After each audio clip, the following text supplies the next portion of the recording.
My name is Jessica Parker, and I'm standing in the bridal suite of Cherry Creek Country Club, holding a piece of paper that's about to change everything. In 30 minutes, I'll walk down the aisle to marry the love of my life, David Chen. But right now, I'm staring at adoption documents I discovered 6 months ago, and I can see my brother Mike through the window, completely unaware that he's about to meet the billionaire father he convinced me I never had. 6 months ago at Christmas, Mike announced to our entire extended family that I wasn't really part of the Parker clan. He laughed as he said it, like it was some hilarious joke. What he didn't know was that his cruel words would lead me to uncover the truth about who I really am. And today, Karma is wearing a $3,000 suit and arriving in a private helicopter. Before we jump back in, tell us where you're tuning in from, and if this story touches you, make sure you're subscribed. Because tomorrow, I've saved something extra special for you. Growing up in Millfield, Pennsylvania, our family seemed perfectly ordinary from the outside. We lived in a modest 2-story colonial on Maple Street, the kind of neighborhood where everyone knew each other's business and summer barbecues spilled across adjoining backyards. My adoptive father, Bob, had moved out when I was 14 after my parents' messy divorce, leaving Mom Linda to raise Mike and me on her own. She worked as an office manager at Dr. Reynolds' dental practice, coming home exhausted most evenings, with stories about difficult patients and insurance nightmares. Mike was 4 years younger than me, and from early on, our personalities couldn't have been more different. Where I was studious and responsible, Mike was charming and carefree. He had this way of flashing his dimpled smile and talking his way out of any trouble, while I naturally fell into the role of the reliable older sister. I made sure homework got done, dinner was on the table when Mom worked late, and bills got paid on time. Even as a teenager, I felt this deep need to take care of everyone around me, to make sure our little broken family stayed together.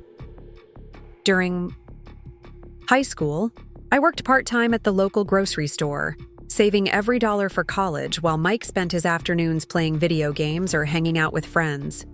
Mom would often comment on how different we were, usually when she was frustrated with Mike's lack of ambition.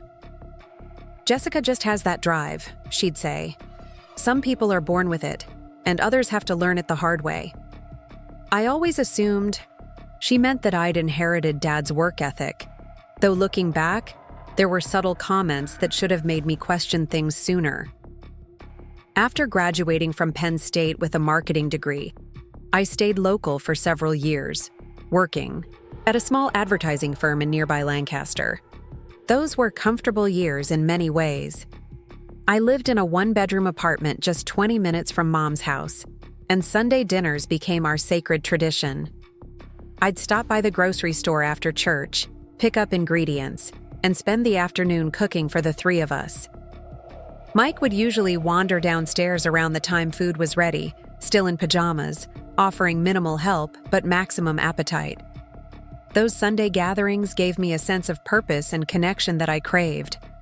Mom would update me on neighborhood, gossip while I chopped vegetables, and Mike would eventually join us at the table with stories about his community college classes or whatever part-time job he was half-heartedly pursuing that month. We'd watch movies afterward, usually something Mike picked, and I'd clean up while they debated whether to start another film. It wasn't perfect, but it felt like family, and that mattered more to me than anything else. The opportunity that changed. Everything came when I was 25.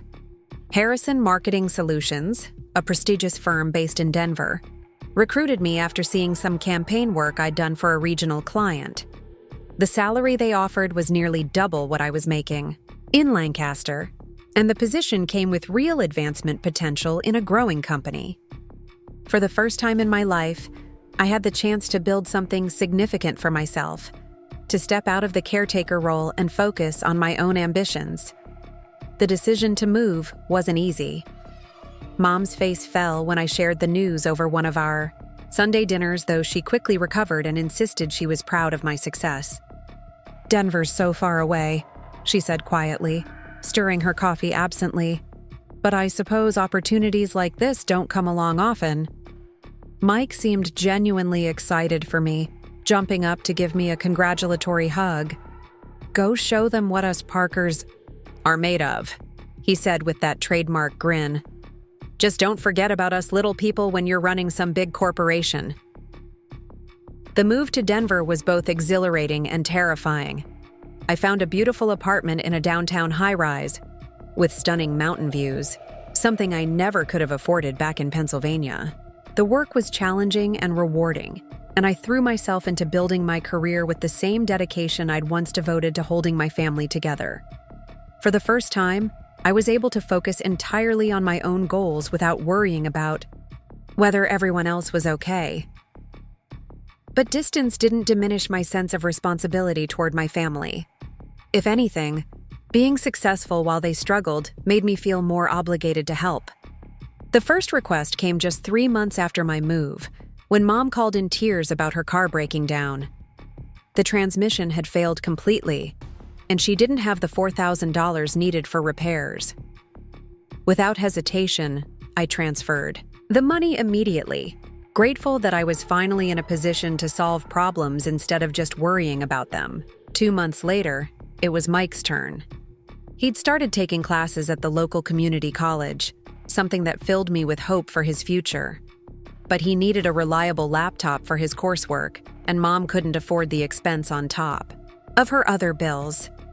Another $1,500 flowed from my account to his, accompanied by a long phone call where he thanked me repeatedly and promised this investment would help him finally get serious about his education. What started as occasional emergency assistance gradually became a regular arrangement. By the end of my first year in Denver, I was sending $800 monthly to help Mom with her mortgage payments, and $400 to Mike for what he described as getting on his feet expenses. I never questioned the ongoing need, assuming they would tell me when their situations improved. The monthly transfers felt like a tangible connection to home, a way to remain part of their lives despite the physical distance. During my rare visits back to Millfield, I began noticing small changes that didn't quite add up. Mom had redecorated the living room with expensive-looking furniture that she explained as clearance finds from various stores. The kitchen had new stainless steel appliances that she claimed were necessary investments after the old ones started failing. Mike had acquired an impressive gaming setup in his bedroom, complete with multiple monitors and high-end equipment, that he said he'd gotten through a friend's employee discount. These explanations seemed reasonable at the time, and I wanted to believe that my financial support was helping them improve their lives. Preparing and narrating this story took us a lot of time, so if you are enjoying it, subscribe to our channel. It means a lot to us. Now back to the story. I was proud to be in a position to make a difference, to finally give back to the family that had supported me through college and my early career struggles. The fact that our conversations increasingly revolved around their financial needs, rather than genuine interest in my life in Denver, was something I tried not to dwell on too deeply. My career continued flourishing during those years. I earned promotions and bonuses, built a strong professional reputation, and even started dating David, a software engineer I met through mutual friends at a hiking group. David was everything I'd hoped for in a partner: kind, ambitious, emotionally intelligent, and genuinely interested in building a life together. His family welcomed me warmly, and I found myself envying the easy affection and genuine communication that characterized their relationships. David's father, James Chen, was a successful businessman who had built his own tech consulting firm from the ground up. During family dinners at their house, I watched how James and his wife Margaret interacted with their sons, asking detailed questions about their work, celebrating their achievements, and offering support without any expectation of financial return. It was a stark contrast to my own family dynamics, where conversations had become increasingly transactional. The holidays became particularly challenging. 2 Thanksgivings ago, I flew back to Pennsylvania and spent an entire day cooking an elaborate meal, trying to recreate the warm family gatherings I remembered from childhood. But Mom seemed distracted, constantly checking her phone, and Mike spent most of the day playing games on his laptop. When they finally sat down to eat, their main comments were complaints about the turkey being slightly dry and the stuffing needing more seasoning. I found myself wondering when I'd become more of a servant than a daughter in my own family. Last Christmas was even more disappointing. I had planned to visit, taking time off from work and arranging pet care for the cat I'd adopted. But I came down with a severe case of flu just days before my flight, leaving me bedridden and unable to travel. When I called to explain, Mom's disappointment seemed focused more on the gifts I wouldn't be bringing than on missing my company. "Well, I suppose we'll have to make do," she said with obvious irritation. "Mike was really looking forward to that new gaming console you mentioned. I ended up having packages delivered to their house anyway, along with an extra $1,000 transferred to Mom's account for a special holiday dinner." The thank you texts I received were brief and perfunctory, lacking any real warmth or appreciation. But I pushed down my hurt feelings, telling myself that everyone expresses gratitude differently and that my family simply wasn't as emotionally demonstrative as David's. This past year brought significant changes to my life. David proposed during a romantic weekend in Aspen, presenting me with a stunning ring and a heartfelt speech about building our future together. The engagement filled me with joy and hope, but it also highlighted how isolated I felt from my original family. When I called to share the news, Mom's response was lukewarm congratulations, followed immediately by questions about the wedding budget and whether I'd be able to help Mike with his spring semester expenses. Planning the wedding became an exercise in managing expectations and hurt feelings. I wanted my family to be involved and excited, but every conversation seemed to revolve around logistics and costs rather than celebration. When I mentioned that, David's family was hosting the engagement party. Mom made several pointed comments about fancy people and how regular folks like us might feel out of place. Mike's main interest seemed to be whether there would be an open bar and how many of his friends he could bring as plus ones. The engagement party itself was a lovely affair at the Chen family's home, with beautiful decorations and thoughtful touches that made me feel genuinely celebrated. David's extended family asked thoughtful questions about my work and our plans, treating me like a beloved addition to their clan. In contrast, my own family seemed uncomfortable and out of place, with Mom making subtle critical comments about the food and Mike spending most of the evening on his phone. During the party, I overheard a conversation between David's parents that stuck with me. Margaret was telling James how much she enjoyed getting to know me, and James mentioned that he was looking forward to meeting more of my family at the wedding. "Jessica seems like she came from good people," Margaret said, "but I get the sense there's some distance there. Family dynamics can be so complicated." Her words made me realize that the dysfunction in my relationships with Mom and Mike was visible to outsiders, something I'd been working hard to pretend wasn't true. As our wedding date approached, I found myself dreading the thought of my family's behavior at such an important event. Would Mom make passive-aggressive comments about the venue or the guest list? Would Mike show up inappropriately dressed or spend the reception complaining about things not being to his taste? I loved David's family and friends, and I wanted them to see me as someone worthy of their respect and affection, not as someone whose own family treated her poorly. The financial requests had also intensified as the wedding approached. Mom needed extra money for a new dress and shoes for the occasion, plus travel expenses for the trip to Denver. Mike required funds for his outfit, his flight, and what he described as wedding-related expenses that were never clearly defined. By the time December arrived, I calculated that I'd given them over $65,000 during my 4 years in Denver, a staggering amount that could have made a significant difference in my own life. Despite my growing concerns, I was determined to make this Christmas different. I declined a company holiday retreat to Hawaii, arranged coverage for all my client accounts, and spent weeks selecting perfect gifts for both Mom and Mike. For Mom, I chose a beautiful cashmere coat in her favorite shade of burgundy, along with a spa package at an upscale resort she'd mentioned admiring. For Mike, I found limited edition sneakers he'd been wanting and tickets to see his favorite band when they came to Philadelphia in the spring. I also spent considerable time perfecting Mom's traditional sugar cookie recipe, something I hadn't attempted since moving to Denver. The process brought back warm memories of childhood holidays when we'd spend entire afternoons baking together, decorating cookies with colorful frosting while Christmas music played in the background.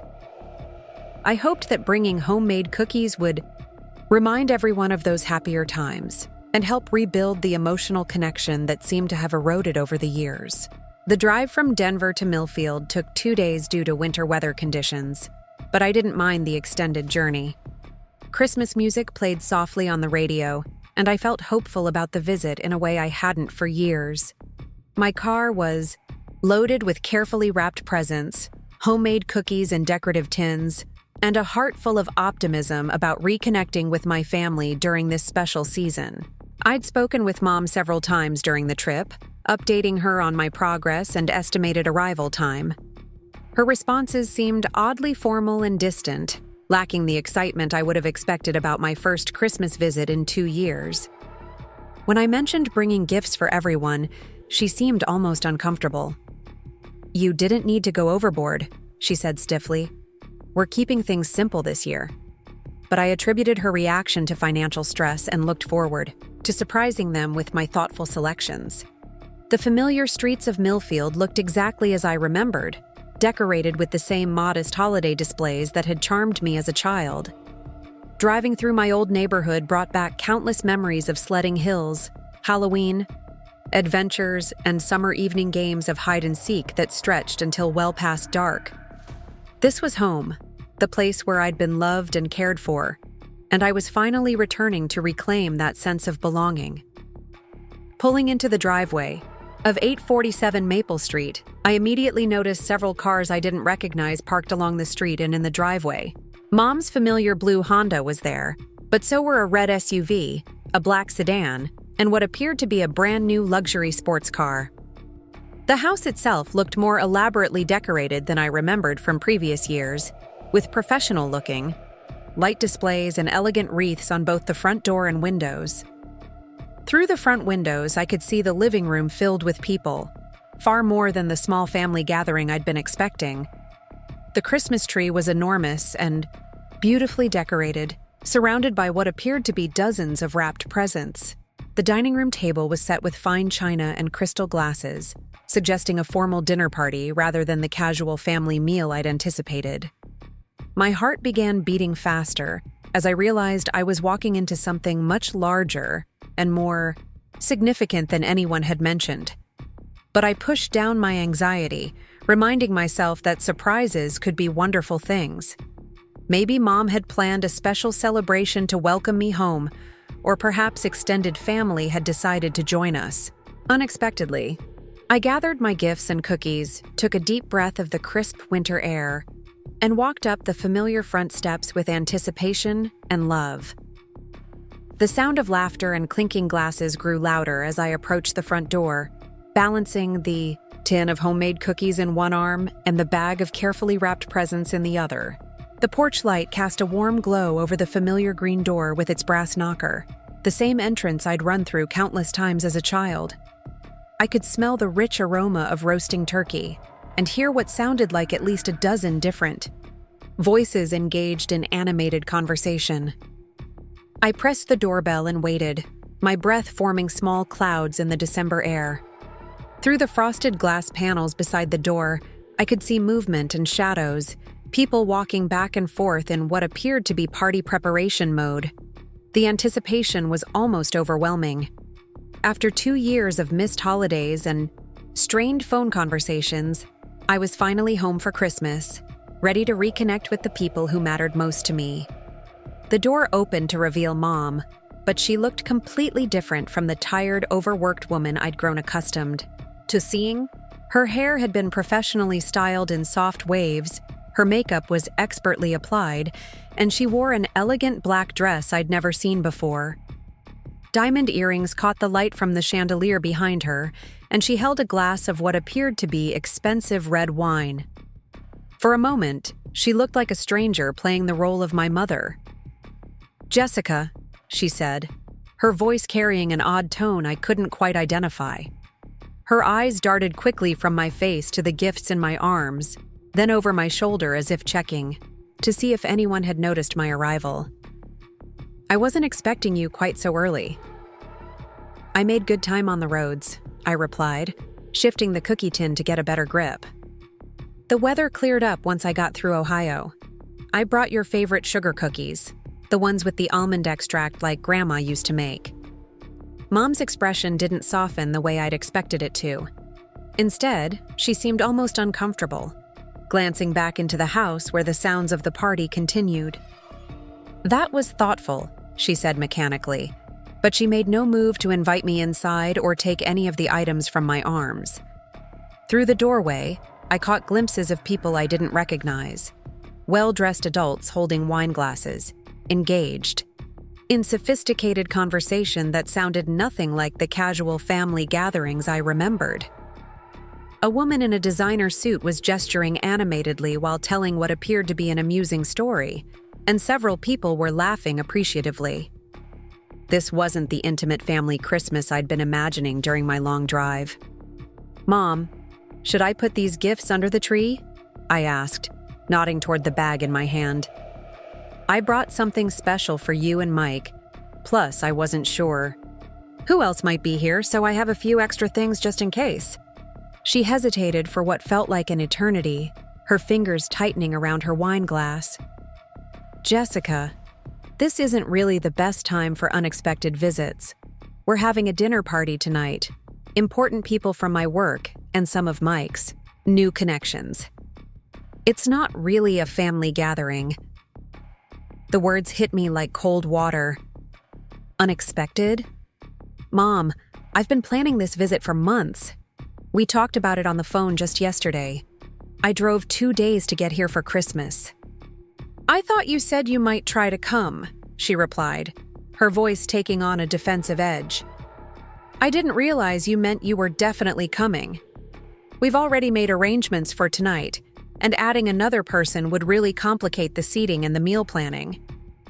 I stood there in the December cold, holding homemade cookies and carefully chosen gifts, trying to process what I was hearing. This was my childhood home, the place where I'd grown up, where my bedroom still presumably existed upstairs.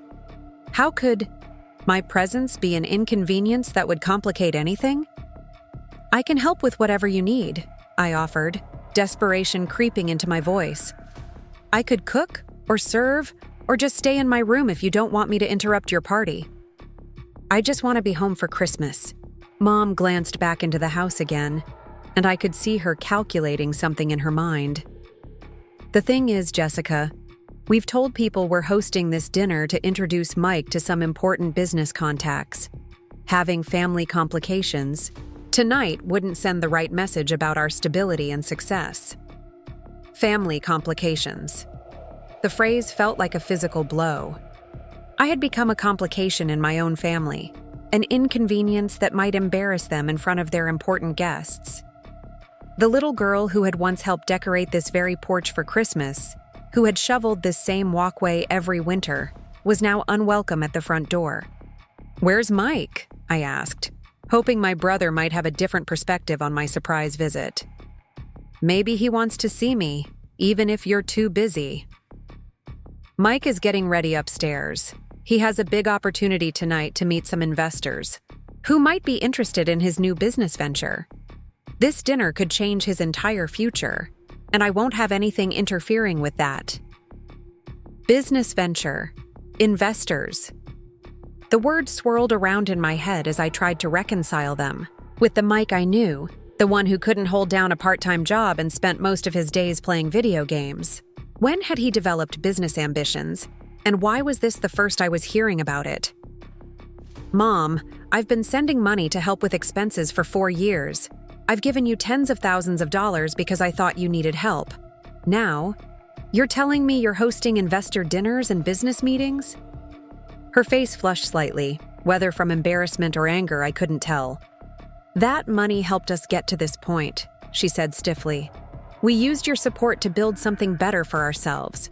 Just because we've improved our situation doesn't mean we owe you anything." The casual cruelty of her words left me speechless.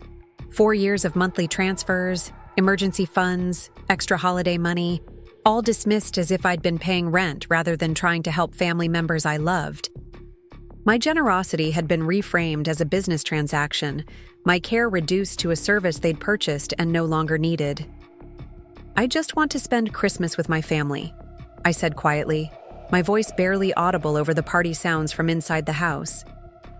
"Well, you should have confirmed your plans properly," Mom replied, already beginning to close the door. "Maybe we can meet for coffee tomorrow if you're staying in town overnight." The door closed with a soft but final click, leaving me standing, alone on the porch with my cookies and gifts. Through the windows, I could see the party continuing without interruption, as if nothing had happened. The warm yellow light spilling from the house that had once been my sanctuary now felt like a barrier between me and the life I'd thought I belonged to. I walked slowly back to my car, my legs feeling unsteady beneath me. The presents felt impossibly heavy in my arms, and the cookies I'd spent hours perfecting seemed ridiculous now, a childish gesture that revealed how completely I'd misunderstood my place in this family. I sat in the driver's seat for several minutes, engine off, staring at the house where I'd grown up and trying to process what had just happened. The next few months passed in a blur of confusion and hurt. I threw myself into work with renewed intensity, staying late at the office and taking on extra projects to avoid thinking about that Christmas rejection. David noticed the change in my mood, but I struggled to explain what had happened without sounding pathetic. How do you tell someone that your own family turned you away at Christmas like you were a stranger asking for charity? The financial requests resumed within weeks of my return to Denver, as if nothing had changed. Mom called in February about needing help with property taxes, and Mike texted about unexpected car repairs that had maxed out his credit card. Part of me wanted to refuse, to make them acknowledge how they'd treated me before I sent another penny. But the bigger part of me, the part that had always defined itself through taking care of others, couldn't resist the familiar pattern of problem-solving and providing. Spring brought new revelations about how my money was actually being used. During a video call with Mom in March, I caught a glimpse of her kitchen in the background and noticed that it had been completely renovated. Granite countertops, custom cabinets, and high-end stainless steel appliances had replaced the modest fixtures I remembered from childhood. When I commented on the beautiful updates, she quickly explained that she'd gotten an amazing deal through a contractor friend and had been saving up for years to make the improvements. The explanation felt thin, especially considering the ongoing requests for help with basic expenses, but I wanted to believe it. I wanted to believe that my support had helped create stability that allowed for home improvements, that my family was thriving partly because of my contributions. The alternative, that they were lying to me about their financial situation while using my money for luxuries, was too painful to consider seriously. Mike's lifestyle also seemed to be improving, in ways that didn't align with his supposed financial struggles. His social media posts showed frequent nights out at expensive restaurants, weekend trips to Atlantic City, and a growing collection of designer clothing and accessories. When I asked him about it during one of our rare phone conversations, he explained that he'd gotten involved with a group of entrepreneurs who were teaching him about business networking and investment opportunities. "You have to spend money to make money, Jess," he said with the confidence of someone who'd never actually earned the money he was spending. "These guys are showing me how to think bigger, how to present myself as someone worth doing business with. The clothes and the networking events are investments in my future." I wanted to ask how he was funding these investments, especially since he was still requesting hundreds of dollars monthly for basic living expenses. But something in his tone discouraged further questions, a new arrogance that made me feel like I was being judged for not understanding sophisticated business concepts. The little brother I'd once helped with homework was now patronizing me about financial strategies, using money I'd provided to fund a lifestyle I couldn't afford for myself. The wedding planning process became another source of tension with my family. When I called to discuss travel arrangements and hotel accommodations for the ceremony in Denver, both Mom and Mike seemed more interested in the guest list and reception details than in celebrating my happiness. Mom asked several pointed questions about David's family and their financial situation, seeming to evaluate whether the wedding would provide networking opportunities rather than simply supporting my marriage. "Is his father's business successful?" she asked during one conversation. "I mean, are we talking about a family with real money, or just comfortable middle-class people like us?" The question bothered me on multiple levels. First, her description of our family as comfortable, middle-class seemed inconsistent with the ongoing requests for financial assistance. Second, her focus on David's family's wealth rather than his character or our relationship suggested priorities that made me uncomfortable. I'd never thought of my mother as someone who evaluated people based on their money, but her questions implied a level of social climbing that was new to me. Mike's approach to the wedding was similarly transactional. His main concerns seemed to involve how many friends he could bring as plus ones, whether there would be premium alcohol at the reception, and what kind of hotel accommodations would be provided. When I explained that we were keeping the guest list relatively small and intimate, he seemed disappointed rather than understanding. "Come on, Jess, this is probably going to be the fanciest party any of us ever attend," he said during one phone call. "Can't you stretch things a little bit to make it more of a celebration? I've got some people I'd really like to impress with an invitation to something this upscale." His phrasing bothered me more than I could articulate at the time. My wedding had become an opportunity for him to impress people, a networking event rather than a celebration of love and commitment. The fact that he viewed my marriage primarily as a chance to elevate his own social status revealed something about how he saw our relationship that made me deeply uncomfortable. Despite these concerns, I continued sending money throughout the spring and summer. The amounts had actually increased as the wedding approached, with both Mom and Mike requesting additional funds for wedding-related expenses. Mom needed money for a new dress, shoes, jewelry, and what she described as beauty treatments to look appropriate for such an upscale event. Mike required funds for a new suit, travel expenses, and various accessories that would help him represent the family properly. By July, I calculated that I'd sent nearly $15,000 in wedding-related assistance alone, on top of the regular monthly transfers that had continued without interruption. The total amount I'd provided to my family over the past 4 years was approaching $70,000, a sum that could have made a significant difference in my own life or served as a substantial down payment on a house for David and me. The engagement party at the Chen family's home in August provided a stark contrast to my own family's approach to our wedding. David's parents, James and Margaret, hosted a beautiful celebration focused entirely on welcoming me into their family and celebrating our future together. The guest list included their closest friends and relatives, people who had known David since childhood and were genuinely excited to meet the woman he'd chosen to marry. Margaret spent the evening introducing me to various family members and friends, sharing stories about David's childhood and asking thoughtful questions about my background and career. James gave a heartfelt toast about the importance of family and how happy they were to see their son with someone who clearly made him so happy.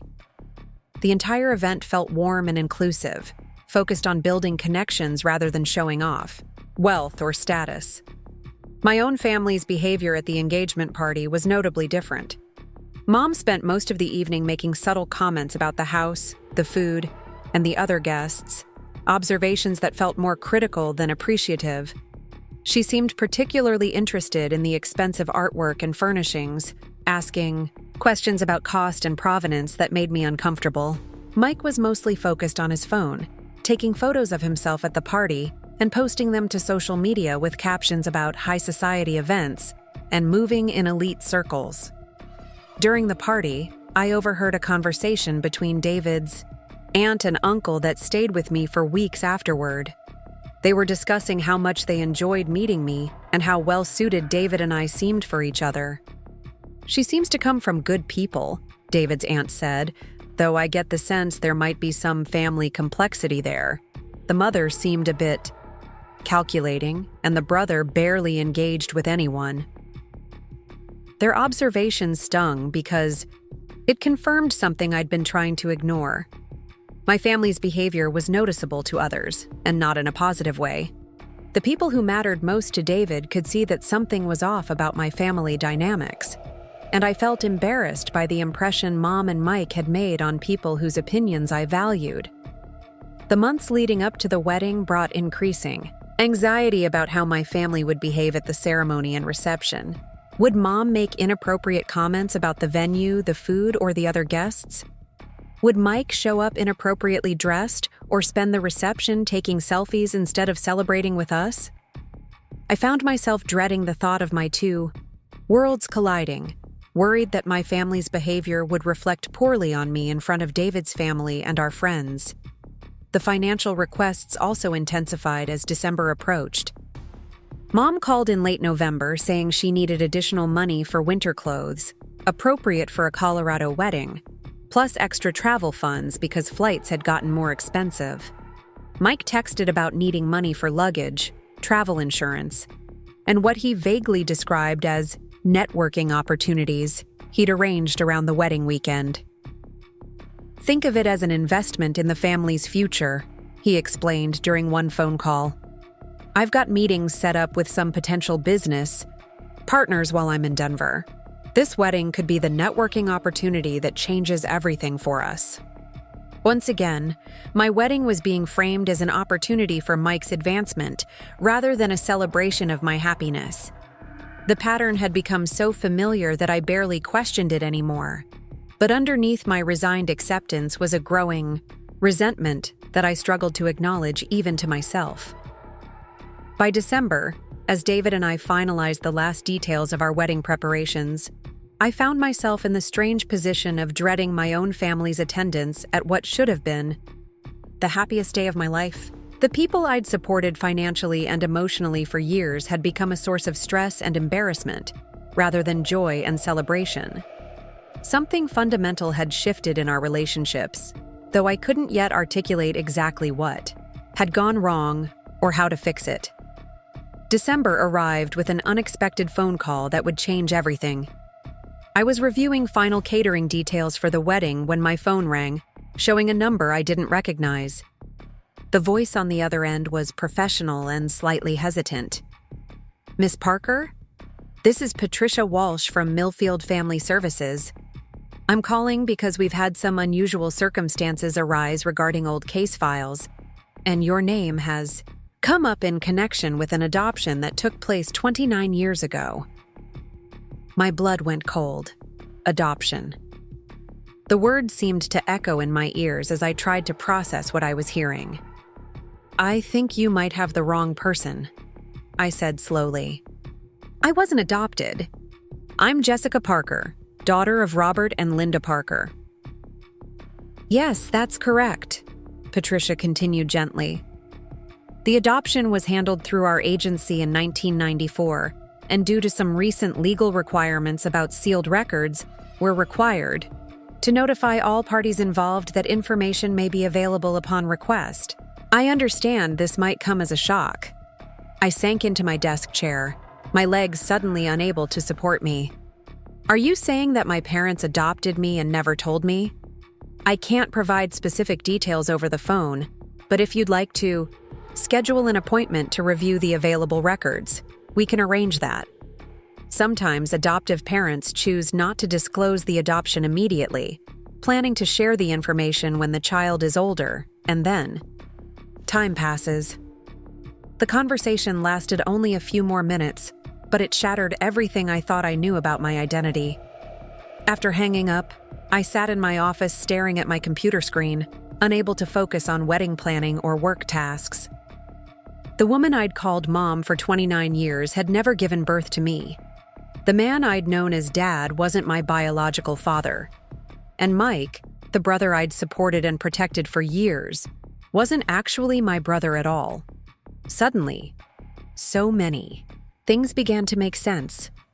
The subtle comments about how different I was from the rest of the family, Mom's occasional remarks about how I didn't get my drive from the Parker side. The way extended family members sometimes looked at me with expressions I couldn't quite interpret. Mike's casual cruelty over the years, the way he sometimes talked, about family traits that somehow excluded me. I called in sick to work and spent the rest of the day researching everything I could about adoption records in Pennsylvania. The process was complex, but not impossible. Within a week, I had an appointment scheduled with Patricia Walsh to review whatever information was available about my biological parents and the circumstances of my adoption. The drive back to Pennsylvania felt surreal. Just a year after being turned away from my family's Christmas dinner, I was returning to uncover secrets that had been hidden from me my entire life. Patricia Walsh turned out to be a kind woman in her 50s who handled my emotional state with professional compassion. The adoption was arranged privately, she explained, opening a thick file folder. Your biological father was a young man named William Harrison. He was 29 at the time, unmarried, and according to these records, he didn't know about the pregnancy until after you were born. William Harrison. The name meant nothing to me, but Patricia continued reading from the file. Your biological mother was Sarah Chen, age 22. She was a college student who felt unable to care for a child at that time. The adoption was arranged through a lawyer who specialized in private placements. Sarah Chen. My heart stopped. Chen was David's last name. Could there be a connection, or was it just a coincidence? The biological father tried to stop the adoption when he learned about it, Patricia continued, but the paperwork had already been completed. According to these notes, he spent considerable resources trying to locate you over the years, but the adoption was sealed, and the Parkers had moved from their original address. She handed me several documents, including the original birth certificate that listed my name as Jessica Harrison, born to William Harrison and Sarah Chen. There was also a letter, sealed and aged, with my name written on the outside in careful handwriting. Your biological father left this letter in case you ever came looking for information, Patricia explained. He updated his contact information with us every few years, hoping you might eventually reach out. My hands shook as I opened the envelope. The letter was dated just 2 years ago, written on letterhead that made my breath catch in my throat. Harrison Technologies, with an address in Silicon Valley. My dearest Jessica, the letter began. If you're reading this, it means you've learned the truth about your adoption. I want you to know that not a day has passed in the last 29 years that I haven't thought about you and wondered what kind of person you've become. Your mother, Sarah, died in a car accident when you were 3 years old. She never stopped regretting the decision to place you for adoption, and in her final letter to me, she asked me to never stop looking for you. I had to stop reading, to compose myself. My biological mother was dead, had been dead for over 25 years, and I'd never known she existed. The father who'd been searching for me was apparently successful enough to own a technology company, while the people I'd thought were my parents had accepted hundreds of thousands of dollars from me over the years without ever telling me the truth about who I was. The letter continued. I've built a successful business over the years, partly motivated by the hope that financial resources might help me find you someday. I've donated to adoption search organizations, hired private investigators, and kept in contact with every agency that might have records of your placement. I know this must be overwhelming to learn, but I want you to know that you have a father who has loved you from a distance for your entire life. At the bottom of the letter was current contact information, including a personal phone number, an email address. There was also a note that made my heart race. I recently learned that my business partner's son is engaged to a woman named Jessica Parker from Pennsylvania. The coincidence seemed too remarkable to ignore, so I've been hoping that fate might finally be working in our favor. David's father's business partner.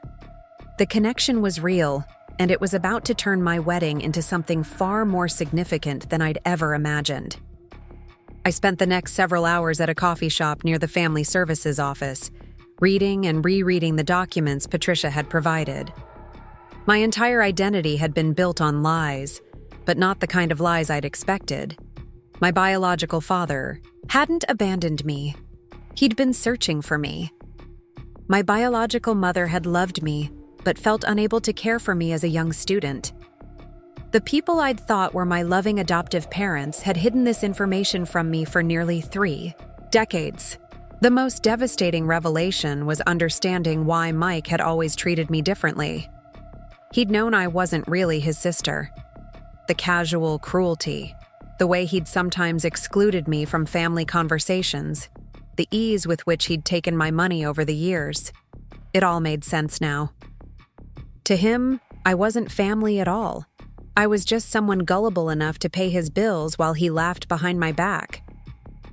When I finally worked up the courage to call the number from William Harrison's letter, a warm voice answered on the second ring. "Jessica?" he said, as if he'd been waiting by the phone for years. "I can't believe it's really you." "I don't know what to say," I admitted, tears streaming down my face in the coffee shop parking lot. "I just learned about the adoption yesterday. I had no idea." "I know this must be incredibly overwhelming," he said gently.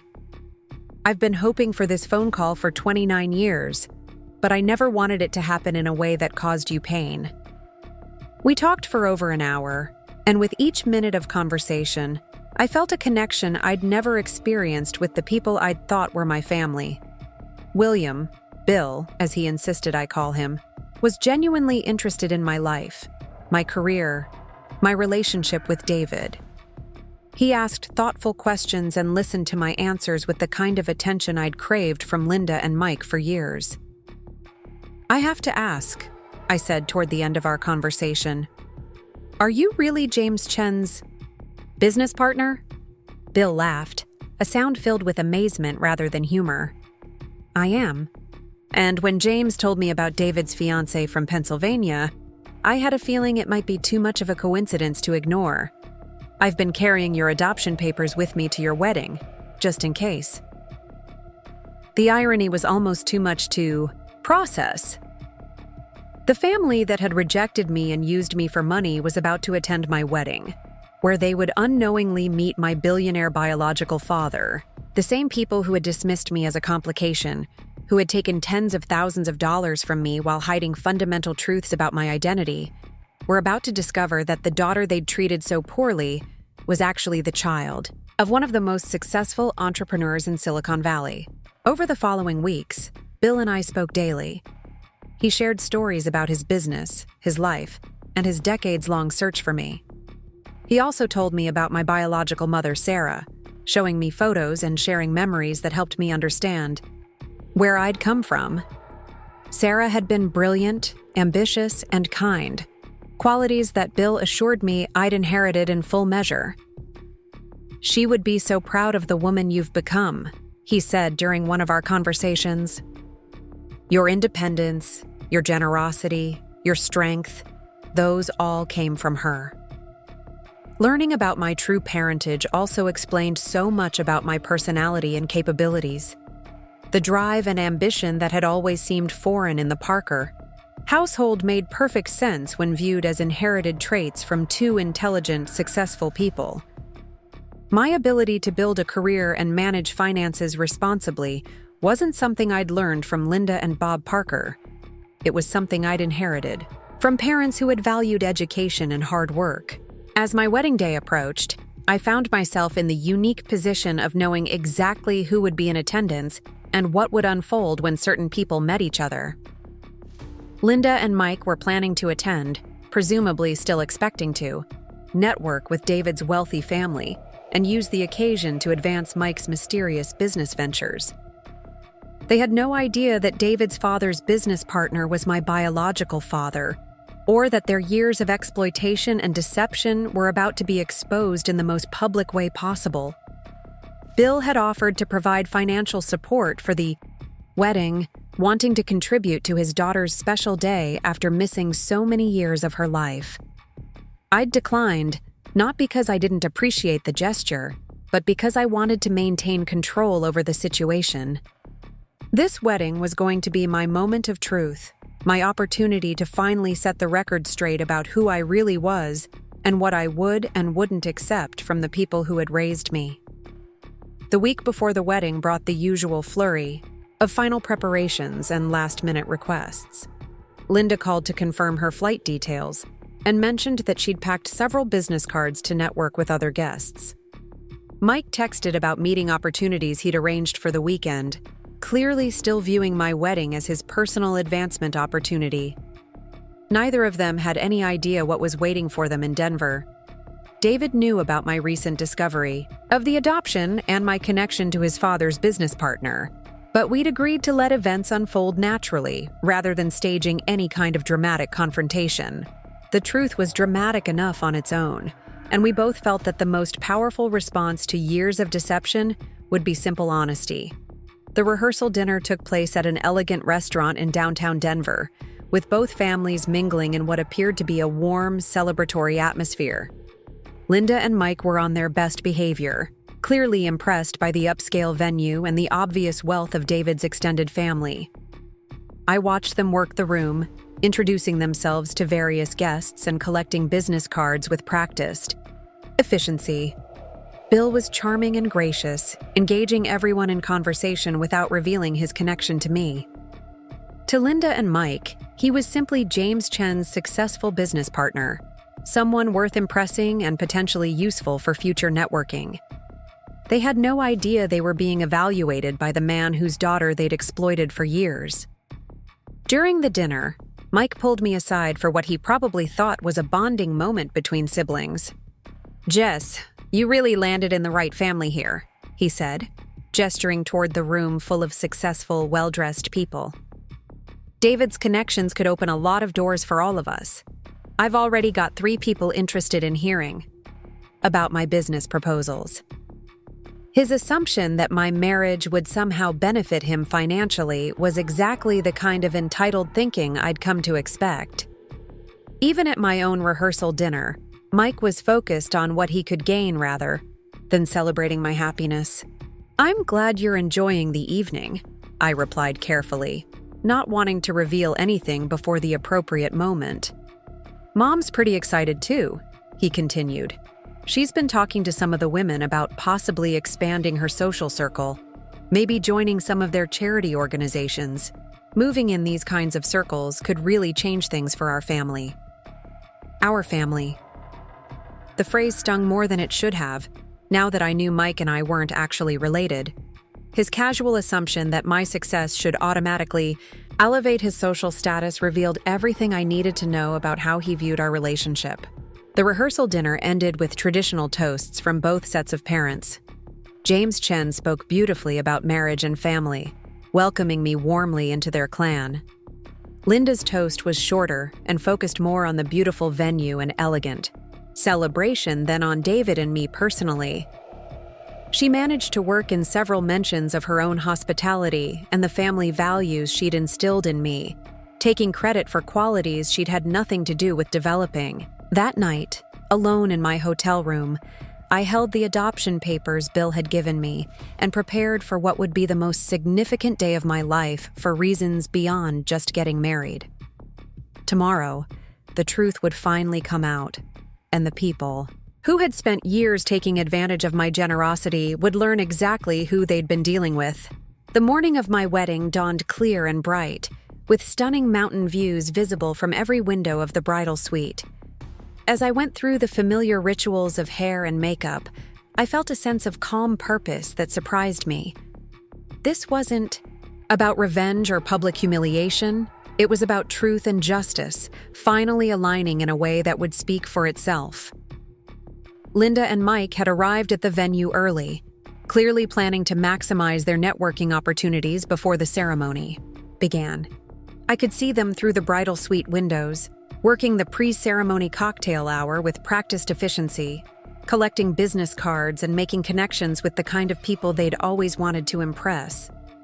They had no idea that, in less than an hour, everything they thought they knew about their family dynamics was about to change forever. The ceremony itself was everything David and I had dreamed it would be.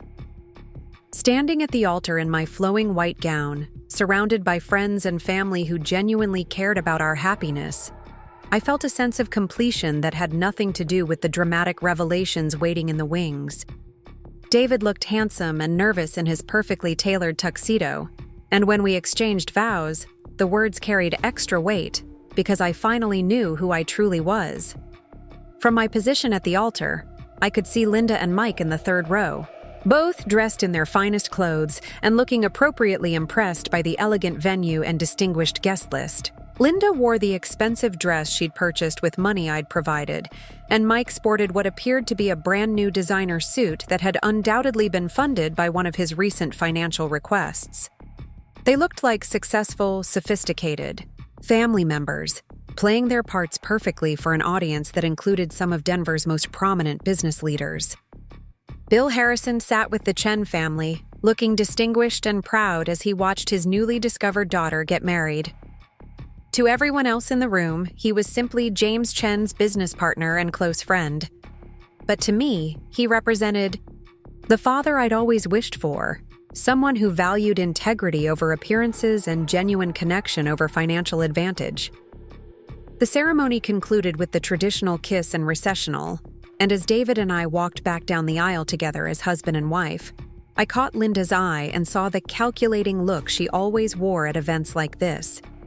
She was already planning her approach to the reception, mapping out which guests to target for conversation and what business opportunities might emerge from the evening's social interactions. The cocktail hour proceeded exactly as I'd expected. Linda and Mike worked the room with practiced efficiency, introducing themselves to various guests and positioning themselves as important family members who deserved respect and attention. I watched from across the room as Mike cornered several of David's colleagues, undoubtedly pitching whatever business scheme he was currently promoting. Linda had managed to insert herself into a conversation with some of the wives from David's father's social circle, clearly hoping to establish connections that would elevate her own status back in Pennsylvania. What neither of them realized was that several guests had already been briefed about the situation by James Chen, who felt it was important for key family friends to understand the context of what was about to unfold. The anticipation in the room was subtle but palpable, like the moment before a thunderstorm when the air becomes charged with electricity. David squeezed my hand as we made our way through the reception, greeting guests and accepting congratulations. "Are you ready for this?" he whispered during a quiet moment between conversations. "I've been ready for 29 years, I replied, surprised by how calm I felt. It's time they learned who they've really been dealing with. The moment of truth came during the traditional father-daughter dance portion of the reception. James Chen had arranged for the band to play a special song, and he approached the microphone with the kind of confidence that comes from years of public speaking. "Ladies and gentlemen," he began, his voice carrying easily across the elegantly decorated ballroom. "We've reached the point in the evening where we traditionally honor the special relationships that have brought us all together. Tonight, however, we have an extraordinary situation that deserves recognition."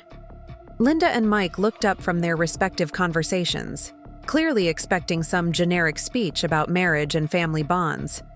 The other guests turned their attention to James, wine glasses in hand, prepared for the usual wedding reception remarks. "As many of you know," James continued, "my business partner Bill Harrison and I have worked together for over 15 years, building companies and creating opportunities throughout the tech industry. What you might not know is that Bill has spent the last 29 years searching for his daughter, who was placed for adoption as an infant." A murmur ran through the crowd as people began to sense that something significant was unfolding. Linda's expression shifted from polite attention to confusion, while Mike looked around the room as if trying to figure out why this topic was being discussed at my wedding. 2 weeks ago, James continued, Bill learned that his daughter had been found. Not through private investigators or adoption agencies, but through the most remarkable coincidence imaginable. His daughter is Jessica Parker Chen, the beautiful bride we're celebrating tonight. The reaction was immediate and electric. Gasps echoed throughout the ballroom as guests turned to look at me with amazement and delight. David's family members began applauding, clearly thrilled by the fairy tale nature of the revelation. But my attention was focused entirely on Linda and Mike, whose faces had gone through a rapid series of expressions from confusion to shock to something approaching panic. Bill Harrison rose from his seat at the head table and walked slowly toward the center of the room, carrying a leather portfolio that I recognized as containing my adoption papers and other documentation of his search. He moved with the quiet confidence of someone accustomed to commanding attention in important situations, and the room fell silent as he approached the microphone.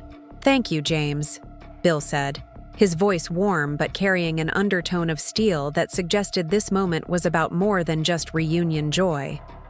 "Finding Jessica has been the greatest blessing of my life, but learning about her experiences over the past few years has been educational." Linda and Mike were now visibly uncomfortable, clearly sensing that this announcement was heading in a direction they hadn't anticipated. Linda's face had taken on the pale, tight expression she wore when she felt cornered, while Mike was looking around the room as if searching for an escape route. "You see," Bill continued, opening the portfolio and removing several documents, "when I began getting to know my daughter over the past few weeks, she shared some interesting stories about her relationships with her adoptive family. Stories about financial support, family gatherings, and the way generosity can sometimes be taken for granted." He gestured toward Linda and Mike, who were now the focus of attention from every person in the room. "I'd like to take this opportunity to thank Linda and Mike Parker for raising my daughter. However, I think it's important that everyone understand the full context of those relationships." The room was completely silent now, with even the catering, staff pausing in their work to listen. David moved closer to me, providing silent support as the moment I'd been preparing for finally arrived. "Over the past 4 years," Bill said, his voice carrying easily to every corner of the ballroom, "my daughter has provided over $70,000 in financial support to the Parker family.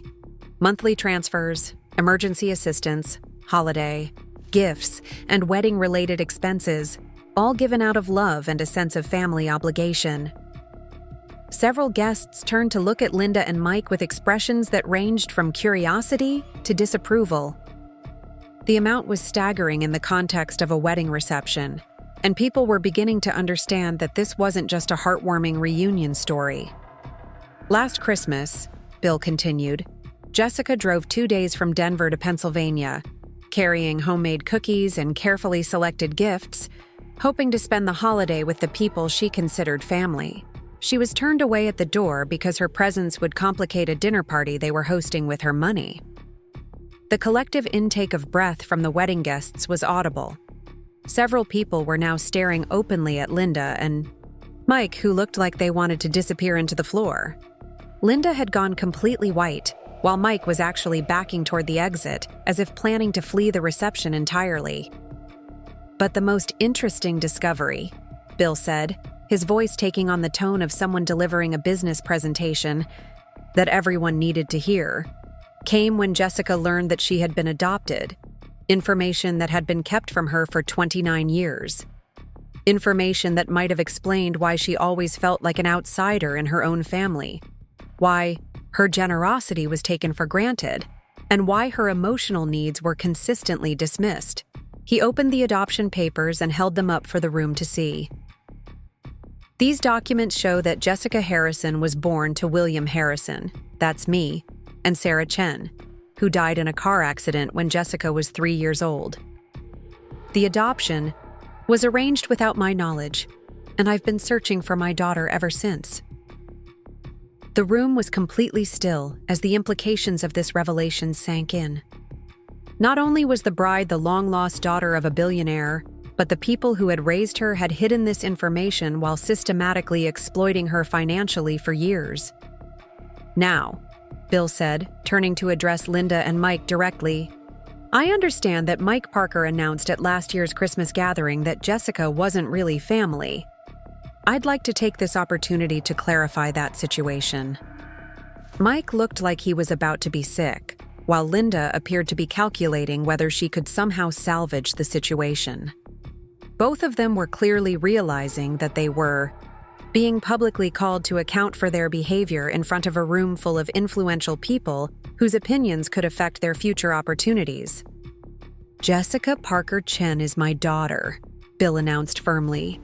"She's the heir to Harrison Technologies. She's brilliant and accomplished in her own right, and she deserves far better treatment than she's received from people who should have been grateful for her generosity."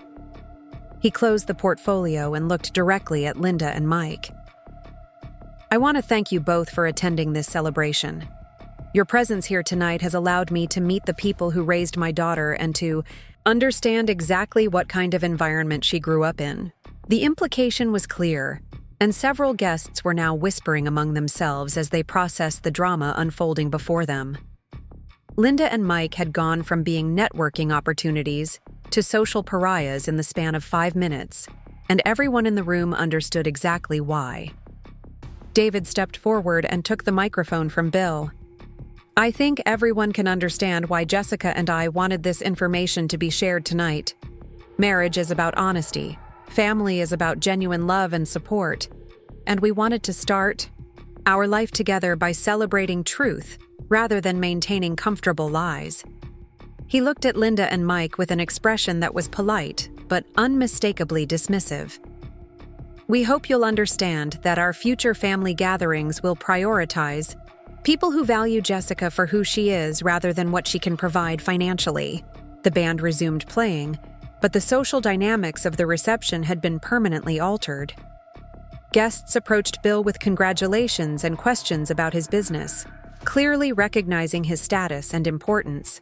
Several people also came to speak with me, expressing amazement at the story and admiration for how I'd handled the situation.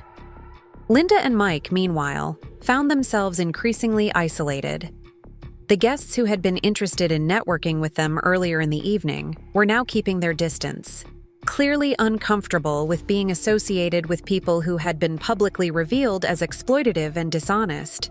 Mike made several attempts to approach different groups of guests, but conversations became awkward and brief whenever he joined them. About an hour after Bill's announcement, Linda approached me during a quiet moment near the head table. Her expression was a mixture of desperation and anger, and I could see her struggling to find words that might salvage her dignity. "Jessica," she began, her voice tight with controlled emotion, "I think there's been some misunderstanding about our family situation. The financial assistance you provided was always appreciated, and we never intended for you to feel unappreciated." I looked at her calmly, feeling none of the anxiety or guilt that her presence would have triggered just a few months earlier. "There's no misunderstanding, Linda. I know exactly what happened, and more importantly, everyone here now knows what happened." "But we raised you," she continued, her voice becoming more desperate. "We gave you a home. We supported you through school. We treated you like our own daughter." "No," I replied firmly. "You hid fundamental information about my identity for 29 years while taking my money and excluding me from family events. Those aren't the actions of loving parents." Mike appeared beside Linda, looking uncomfortable, but clearly feeling the need to defend their behavior. "Jess, come on. We're family. All families have problems, but that doesn't mean you should air our private business in front of all these people." "Family," I repeated, feeling a surge of clarity about the situation. "Mike, you're the one who announced that I wasn't really family. You were right about that, just not in the way you intended." I gestured toward Bill, who was engaged in animated conversation with several business leaders across the room. "That's my father. A man who spent nearly 3 decades searching for me, who built a successful company, partly motivated by the hope that resources might help him find his daughter. That's what real family love looks like." Linda's composure finally cracked, and her voice took on the sharp edge I remembered from childhood arguments. You're being ungrateful and vindictive. After everything we did for you, this is how you repay us? By embarrassing us in front of strangers? I'm being honest, I replied calmly. Something you never were with me. The conversation was interrupted by Chen, who approached our small group with the diplomatic skill of someone accustomed to managing difficult business situations. Linda, Mike, he said politely but firmly, I think this might be a good time for you to consider heading back to your hotel. The evening has been emotionally intense for everyone, and sometimes it's best to process these kinds of revelations in private. It was a gracious way of suggesting they leave, but the message was unmistakable. Their presence was no longer welcome at my wedding reception, and their behavior had made them persona non grata with the kind of people they'd hoped to impress. Linda's face flushed with humiliation, but she managed to maintain a facade of dignity as she gathered her purse and gave me one final look that contained years of resentment and disappointment. I hope you're happy, Jessica, she said quietly. You've gotten everything you wanted. Yes, I replied honestly. I have. Mike followed Linda toward the exit without saying another word to me. His shoulders slumped in defeat. Several guests watched them leave, and I heard whispered conversations about the drama that had just unfolded. But the overall mood of the reception remained celebratory, with most people seeming to view the evening's revelations as a triumphant vindication of justice, rather than an uncomfortable family dispute. As the reception continued into the evening, I found myself surrounded by people who were genuinely happy for me. Bill regaled guests with stories about his search for me and his amazement at the accomplished woman his daughter had become. David's family embraced the dramatic expansion of our wedding story, treating it as evidence that our marriage was blessed by extraordinary circumstances. The most meaningful moment came near the end of the evening, when Bill and I finally had our father-daughter dance. The band played a beautiful slow song while he held my hand and told me about all the moments he'd missed and how proud he was of the person I'd become without his guidance. Your mother would have loved seeing you tonight, he said as we swayed to the music. She would have been so proud of your strength and your integrity. I wish I could have known her, I replied, tears streaming down my face. You carry her. With you, Bill assured me. Your kindness, your intelligence, your refusal to compromise your values even when it's difficult. Those are her gifts to you. As the evening wound down, David and I said goodbye to the remaining guests and prepared to leave for our honeymoon. But before we departed, Bill pulled me aside for a private conversation. I want you to know that you'll never have to worry about financial security again, he said seriously. But more importantly, you'll never have to question whether you're loved and valued. You have a real family now, people who will support you because they care about you, not because they want something from you. He handed me a small wrapped package. This was your mother's, he explained. I've been saving it for the day I found you. Inside was a delicate gold necklace with a small pendant shaped like a heart. It was simple and elegant, the kind of jewelry that becomes precious because of its history, rather than its monetary value. She wore this every day until she died, Bill said softly. I thought you should have it. As David and I finally left the reception, heading toward our honeymoon and our new life together, I reflected on how dramatically everything had changed in just a few hours. The people who had exploited my generosity for years had been exposed and held accountable in the most public way possible. The father I'd never known had not only found me, but welcomed me into a family that valued integrity and genuine connection. Most importantly, I'd learned that family isn't defined by blood or adoption papers or shared history. It's defined by love, respect, and mutual support. The Parkers had never been my real family, even when I'd believed we were related. But Bill Harrison, James, and Margaret Chen, and David's extended family had shown me what authentic family relationships could look like. 6 months later, as I settled into my new role as both David's wife and Bill's daughter, I received one final contact from my past. Linda sent a brief email asking if I'd consider resuming financial support, explaining that their situation had become difficult since they'd lost access to my assistance. She mentioned that people in Millfield had heard about the wedding drama, and their social standing had suffered as a result. I deleted the email without responding. Some chapters of life need to end completely before new ones can begin, and my relationship with the people who had raised me was one of those chapters. I'd learned everything I needed to know about their character, and they'd learned that generosity has limits when it's not met with genuine appreciation and respect. Instead, I focused on building authentic relationships with people who valued me for who I was rather than what I could provide. Bill and I spent time getting to know each other, sharing stories, and building the father-daughter bond we'd missed for so many years. David and I settled into married life with the foundation of honesty and mutual support that would serve us well for decades to come.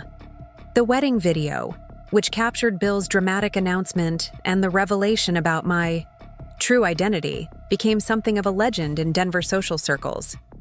People who had been there told the story for years afterward, usually describing it as the most memorable wedding reception they'd ever attended. But for me, the most important part wasn't the drama or the public vindication. It was finally understanding who I really was and what I deserved from the people in my life. Sometimes the greatest gift you can give yourself is the courage to walk away from relationships that diminish your worth, even when those relationships are with family. And sometimes, when you create space by removing toxic people from your life, amazing new connections have room to flourish.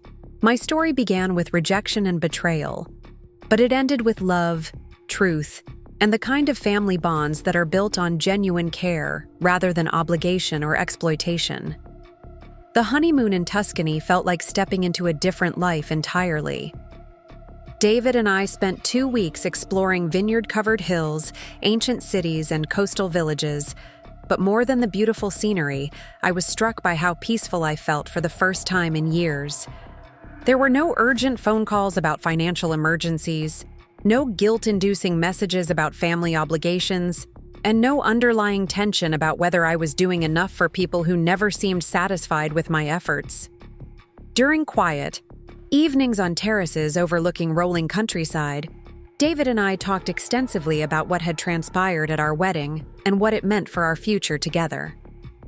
The revelation about my biological father and the public exposure of Linda and Mike's behavior had been cathartic, but it had also opened questions about how to move forward with such a dramatically altered understanding of my identity and relationships. I keep thinking about all the years I spent trying to earn their love, I confided to David one evening as we shared a bottle of local wine. All the money I sent, all the emotional energy I invested in trying to make them proud of me. And now, I know they were never really my family at all. David reached across the small table and took my hand. But that doesn't diminish who you are or what you accomplished. You built a successful career, you developed into a generous and caring person, and you maintained your integrity even when they were taking advantage of it. Those qualities came from within you, not from them. His words helped me begin to reframe my understanding of the past 4 years. Rather than viewing my financial support of Linda and Mike as wasted money given to undeserving people, I could see it as evidence of my own character and values. The problem hadn't been my generosity, it had been their willingness to exploit it without reciprocating genuine care or appreciation. We returned from Italy to find that news of our wedding drama had spread throughout Denver's business and social communities. Several of David's colleagues mentioned hearing about the extraordinary circumstances of our reception, and Bill told me that he'd received numerous calls from people expressing amazement at the story and admiration for how I'd handled the situation. "You've become something of a local legend," Bill said with amusement during one of our weekly dinners together. "People are calling it the most memorable wedding reception in Colorado history." These dinners with Bill became one of the most treasured parts of my new routine. Every Thursday evening, we would meet at a different restaurant around Denver, spending hours talking about everything from business strategies to childhood memories to plans for the future.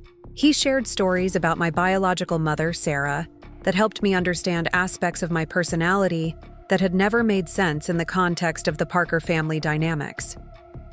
Sarah had this way of seeing right through people's facades, Bill told me during one of these conversations. She could spot someone with ulterior motives from across a room, but she was also incredibly forgiving when people were genuinely trying to do better. You have that same combination of perception and compassion. Learning about Sarah helped me understand that my ability to see through Linda and Mike's manipulation wasn't a character flaw or suspicious nature. It was an inherited trait from a mother who had valued authenticity above social convenience. The discomfort I'd always felt about their requests and behavior hadn't been unfounded skepticism. It had been accurate intuition about their true motivations. Bill also began introducing me to the operations of Harrison Technologies, not because he expected me to take over the business immediately, but because he wanted me to understand the legacy I'd inherited. The company employed over 3,000 people across multiple offices, developed cutting-edge software solutions for major corporations, and generated annual revenues that exceeded anything I'd imagined possible. I built this company partly as a way to channel my energy while searching for you, Bill explained during a tour of the main facility. Every success, every milestone, was motivated by the hope that someday I'd have a daughter to share it with. The magnitude of this inheritance was overwhelming, but not in the way I might have expected. Rather than feeling pressure to immediately step into a leadership role, I felt a profound sense of responsibility to understand the business and the people who depended on it for their livelihoods. This was genuine family legacy, built on hard work and innovation rather than manipulation and exploitation. Meanwhile, the aftermath of our wedding reception continued to reverberate in ways I hadn't anticipated. Through mutual friends, I learned that Linda and Mike's social standing in Millfield had indeed suffered significantly after word of the wedding drama reached their hometown. Several people who had previously considered them respectable community members now viewed them with suspicion and disapproval. The most satisfying piece of information came through David's cousin, who had a friend living in Pennsylvania. Apparently, Mike's mysterious business venture had collapsed entirely after potential investors learned about his behavior toward his adoptive sister. The networking opportunities he'd been so excited about had evaporated once people understood his character and the circumstances of his relationship with me. Linda had been forced to resign from her position on the board of a local charity organization after other board members became uncomfortable with her association with financial exploitation. The social climbing she'd been so focused on had backfired spectacularly, leaving her more isolated and less respected than she'd been before she started trying to elevate her status. Part of me felt sorry for them, recognizing that their downfall was largely self-inflicted but still painful to experience. However, a larger part of me felt vindicated that their behavior had finally caught up with them in a way that created real consequences. For too many years, they had benefited from my generosity while treating me poorly, and now they were learning that actions have long-term repercussions. About 3 months after our wedding, I received an unexpected phone call from Patricia Walsh, the family services worker who had first informed me about my adoption. She explained that Linda had contacted the agency, attempting to get information about my biological father and his financial situation. She seemed to believe that if she could establish some kind of connection with Mr. Harrison, she might be able to continue receiving financial support. Patricia explained, "I wanted you to know about this contact in case she tries to reach out to you or your biological father directly." The audacity was breathtaking, but not entirely surprising. Even after being publicly exposed for their exploitation, Linda was still looking for ways to profit from my family connections. The fact that she would try to manipulate a social services agency to access information about my biological father revealed the depth of her entitlement and her inability to accept responsibility for the damage she'd caused. I shared this information with Bill, who was more amused than angry about Linda's attempt to circumvent proper channels.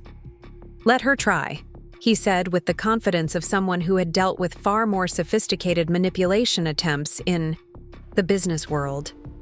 She'll find that I'm considerably less trusting than my daughter was.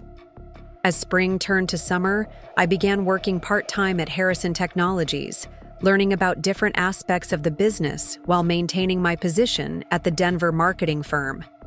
Bill was careful not to pressure me into taking on more responsibility than I felt ready for, but he made it clear that I had a place in the company whenever I chose to embrace it fully. The work was fascinating and challenging in ways that my previous job had never been.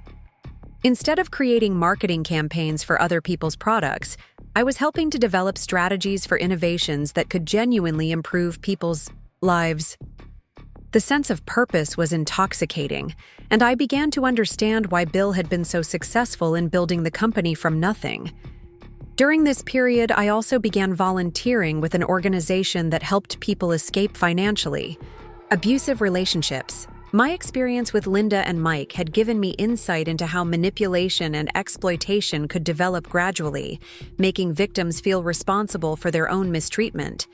Many of the people I worked with were dealing with family members or romantic partners who used similar tactics to what I'd experienced. The hardest part is recognizing that love shouldn't come with a price tag. I told a support group of people who were struggling to set boundaries with exploitative family members.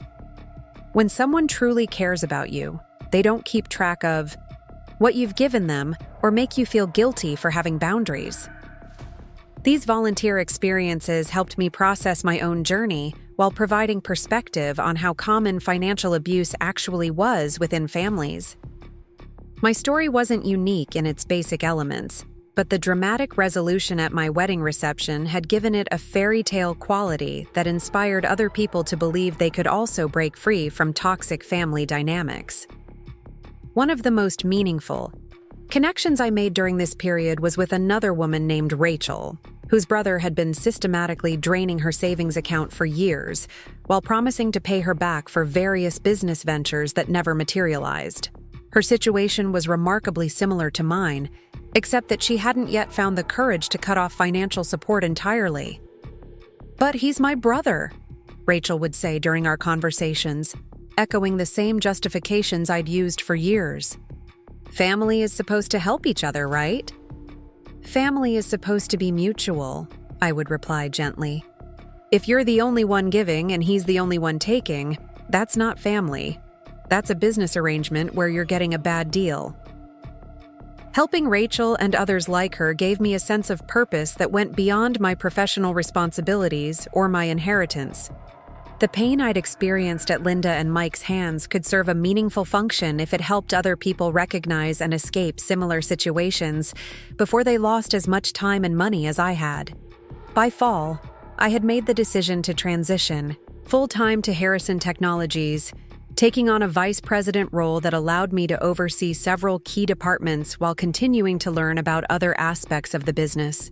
The work was demanding but rewarding, and I felt a sense of belonging that I'd never experienced in any previous job. Bill and I had also developed a genuine father-daughter relationship that went far beyond the dramatic circumstances of our reunion. We discovered shared interests in hiking, cooking, and historical documentaries. He taught me about wine and business strategy, while I introduced him to some of the volunteer work I'd become passionate about.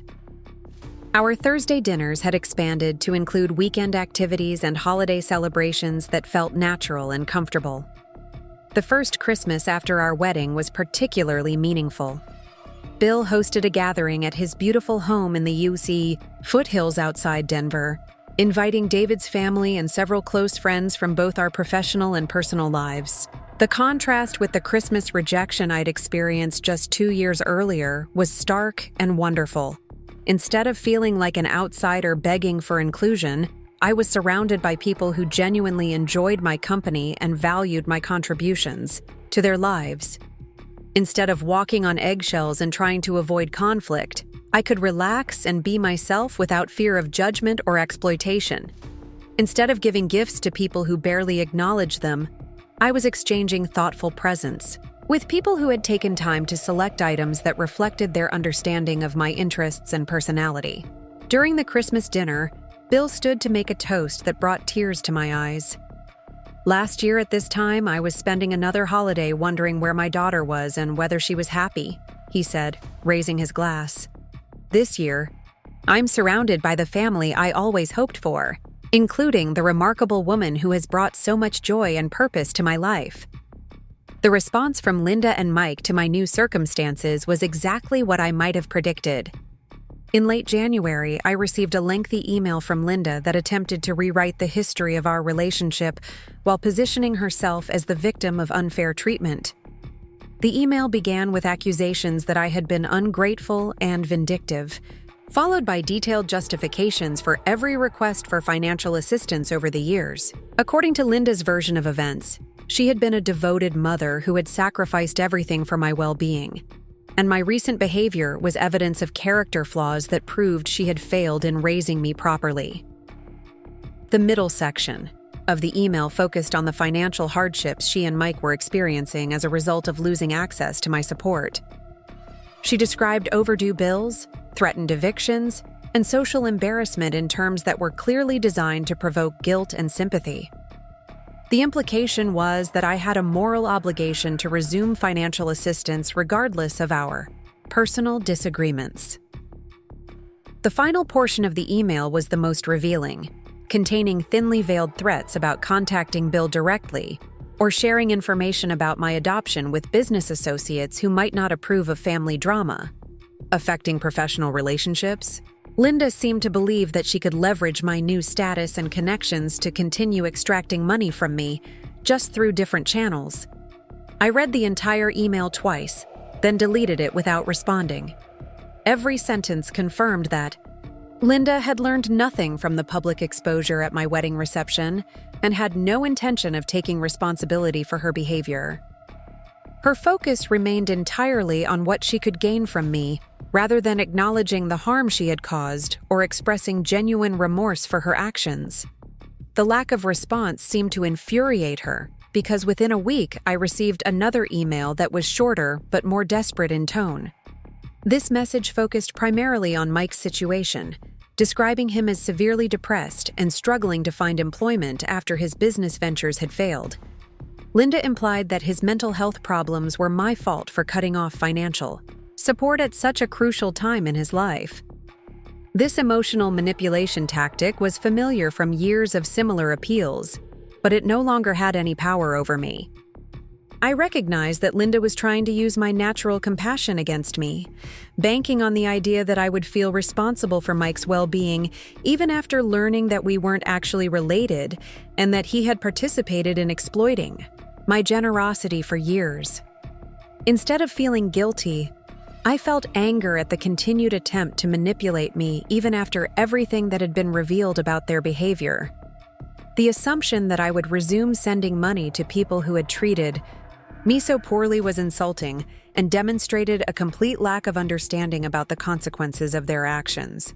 I forwarded both emails to Bill, who read them with the analytical approach of someone accustomed to dealing with business-related threats and manipulation. His response was both reassuring and practical. "This is exactly the kind of behavior I expected from them," he said during our next dinner. "People who have been enabled for years rarely accept responsibility when the enabling stops. They typically escalate their demands and threats before finally giving up." He recommended that I document all contact attempts from Linda and Mike, but avoid responding to any of them directly. "Engagement only encourages more contact," he explained. "The fastest way to end this harassment is to make it clear that nothing they say or do will result in renewed financial support." His advice proved correct. After several more increasingly desperate emails over the following months, the contact attempts gradually decreased and eventually stopped entirely. The final message I received was a brief text from Mike that simply said, "Hope you're happy with what you've done to this family." I was happy, actually. Happier than I'd been in years, possibly happier than I'd ever been in my entire life. I had meaningful work, authentic relationships, and a clear understanding of my own worth that wasn't dependent on other people's approval or appreciation. The family I'd built through choice rather than obligation was supportive, genuine, and focused on mutual care rather than one-sided exploitation. By the second anniversary of our wedding, David and I had settled completely into our new life, together. We'd purchased a beautiful home in the mountains outside Denver, where we hosted regular gatherings for the extended family and friend network that had grown around us. Bill was a frequent visitor, often staying for weekends to help, with home improvement projects or simply to spend time with us. The contrast between this life and the one I'd lived while supporting Linda and Mike was so dramatic that it sometimes felt like remembering someone else's experiences. The stress, guilt, and constant worry about family obligations had been replaced by peace, confidence, and genuine joy in my relationships with people who valued me appropriately. Harrison Technologies continued to thrive under my growing involvement, and I discovered that I had inherited not just Bill's business acumen, but also his ability to inspire loyalty and dedication in employees. The work was challenging and rewarding, in ways that my previous career had never been, partly because I was building something meaningful rather than just completing assigned tasks. The volunteer work with financially abused individuals had expanded into a formal nonprofit organization that provided counseling, legal assistance, and temporary financial support for people trying to escape exploitative family relationships. Rachel, the woman whose situation had been so similar to mine, had become one of our most effective counselors after successfully establishing boundaries with her own manipulative brother. "You saved my life," she told me during the nonprofit's first anniversary celebration. "Not just financially, but emotionally. You showed me that I deserved better treatment and gave me the courage to demand it." Stories like Rachel's reminded me that my painful experience with Linda and Mike hadn't been entirely negative if it enabled me to help other people recognize and escape similar situations. The money I'd lost to their exploitation was insignificant compared to the money I was now able to provide to people who were working to rebuild their lives after financial abuse. Looking back on the journey from that devastating Christmas rejection to my current life, I could see how every difficult experience had been necessary for me to become the person I was meant to be. The years of financial exploitation had taught me about boundaries and self-worth. The discovery of my adoption had connected me to my real family and my true identity. The public confrontation at my wedding had provided closure and justice that allowed me to move forward without lingering resentment or unfinished business. Most importantly, I had learned that family is defined by behavior rather than biology or legal documents. The people who truly cared about me had proven it through their actions, while the people who had claimed to love me while exploiting me had revealed their true characters through their behavior. Bill Harrison was more of a father to me after 2 years than Bob Parker had been in 29 years, not because of genetics, but because of the genuine care and respect he consistently demonstrated. The last communication I had with anyone from my past came on a quiet Tuesday evening in March, exactly 3 years after my wedding. A woman I didn't recognize called my office, explaining that she was a social worker in Pennsylvania who had been contacted by Linda Parker regarding assistance with housing and medical expenses. "Ms. Parker provided your name as someone who might be able to vouch for her character and possibly provide financial assistance," the social worker explained. She described you as her adopted daughter who had been very generous in the past, but had become estranged due to family disagreements. The audacity was stunning, but also somehow fitting as a final chapter to the relationship. Even after years of no contact and complete financial independence, Linda was still trying to use me as a resource, still believing that she could manipulate her way back into access to my money. "I'm not able to provide any assistance or character references," I told the social worker firmly but politely. "Ms. Parker and I have no ongoing relationship, and I would strongly recommend that any aid organization do their own independent verification of her circumstances and needs." After hanging up, I realized that I felt nothing but mild curiosity about Linda's current situation. The anger, hurt, and disappointment that had once characterized my feelings about her had been completely replaced by indifference. She had become irrelevant to my life, someone whose choices and consequences no longer affected me in any meaningful way. That evening, I shared the story with David and Bill over dinner at our favorite restaurant. Both of them were amazed by Linda's continued attempts to exploit our former relationship, but they also noted how calmly I had handled the situation. 3 years ago, a call like that would have upset you for days, David observed. Now you seem completely unaffected by it. He was right. The healing process had been so gradual that I hadn't noticed how thoroughly my emotional relationship to the past had changed. Linda and Mike had lost all power to hurt, anger, or manipulate me because I had finally accepted the truth about who they were and what our relationship had actually been. As we walked home that evening under a clear mountain sky filled with stars, I reflected on how completely my life had been transformed by the courage to seek truth and the willingness to accept it regardless of how painful it might be. The family I had now was built on honesty, mutual respect, and genuine care. The work I did was meaningful and challenging. The financial security I enjoyed was earned through my own efforts and inherited through authentic family bonds. Sometimes, the greatest gift you can give yourself is the courage to walk away from relationships that diminish your worth, even when those relationships are with people you've been taught to consider family. Sometimes the most loving thing you can do is refuse to enable behavior that hurts both you and the people engaging in it. And sometimes, when you create space by removing toxic influences from your life, extraordinary new connections have room to flourish in ways you never could have imagined. My story began with rejection and betrayal, but it ended with love, truth, and the kind of family bonds that are built on genuine care rather than obligation or exploitation. The little girl who had once felt like an outsider in her own home had grown into a woman who knew exactly where she belonged and with whom she belonged there. Up next, you've got 2 more standout stories right on your screen. If this one hit the mark, you won't want to pass these up. Just click and check them out.